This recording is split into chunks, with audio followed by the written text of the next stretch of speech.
Hello, everyone. Welcome back to the podcast. I am Leo. And I am Sarah. It is great to see you all again. Sarah, today is a very exciting episode.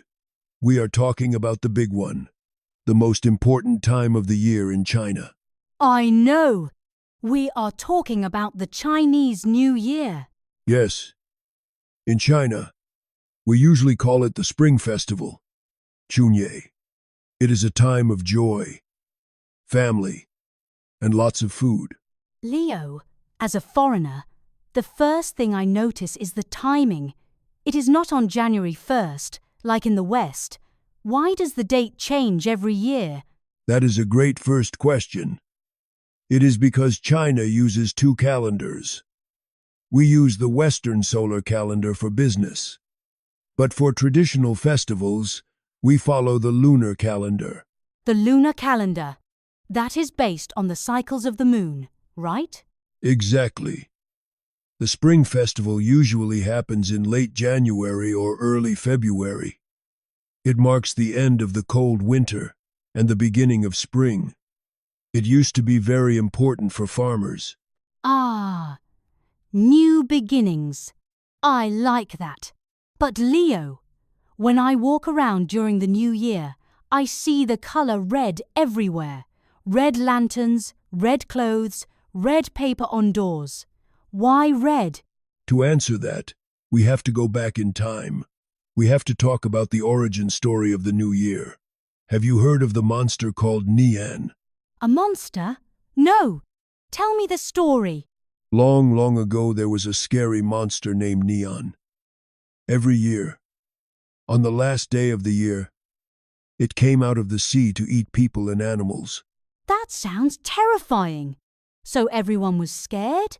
Yes, people would hide in the mountains. But one year, an old wise man discovered something. He found out that the monster Nian was afraid of three things. What was it afraid of? It was afraid of the color red, bright fire, and loud noises. Oh, now I understand. Yes. So, people started pasting red papers on their doors.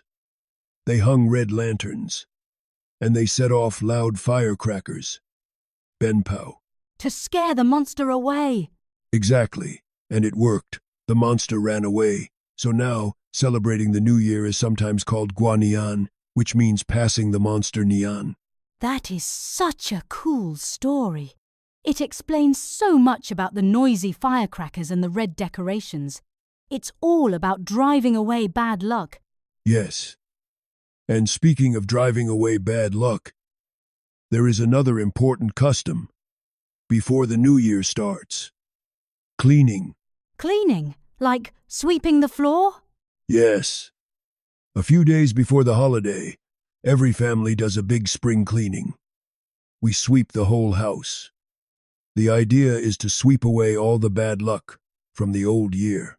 To make space for good luck in the new year. Correct.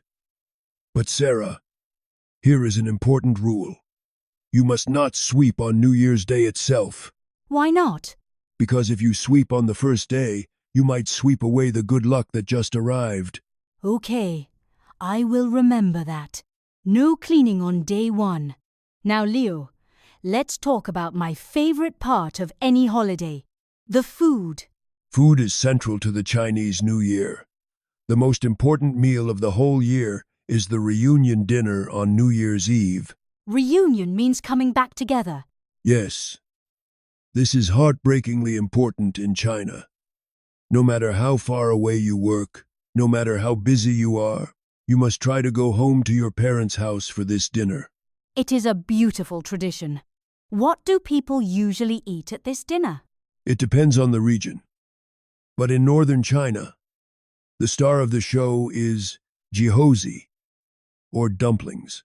I love dumplings. Why are they special for the new year? Look at the shape of a dumpling, Sarah. What does it look like? It looks a bit like a small boat. It looks like ancient Chinese money called an ingot, yuanbu. Ah, I see it now. So, eating dumplings means you are eating wealth. It brings prosperity for the coming year. The more you eat, the more money you might make. I will definitely eat a lot of dumplings then. And speaking of money, there is a special tradition for children, right? Yes, the favorite tradition of every Chinese child, the Hongbao, or red envelopes. These are little red envelopes with real money inside.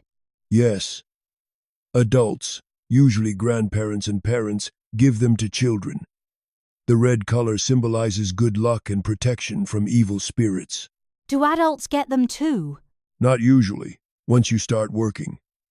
But these days, with smartphones, friends send digital red envelopes to each other, just for fun, on WeChat. It is amazing how an ancient tradition becomes modern. It really is. It's a mix of old stories and modern life. Okay, Leo, this has been fascinating. We have covered a lot. Let's summarize today's discussion for our English beginner listeners. Good idea. Let's recap. First, we learned the origin story. The New Year traditions of using the color red and making loud noises come from scaring away the mythical monster Nian. Second, the timing follows the lunar calendar, marking the start of spring. Third, we talked about customs. Cleaning before the New Year to remove bad luck, but not on the day. And finally, the importance of family.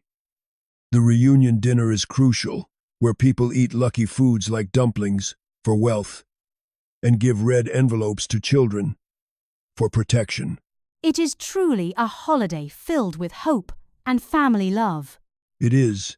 Thank you for exploring it with me, Sarah. You are welcome, Leo, and Happy New Year to all our listeners. Nian. See you next time.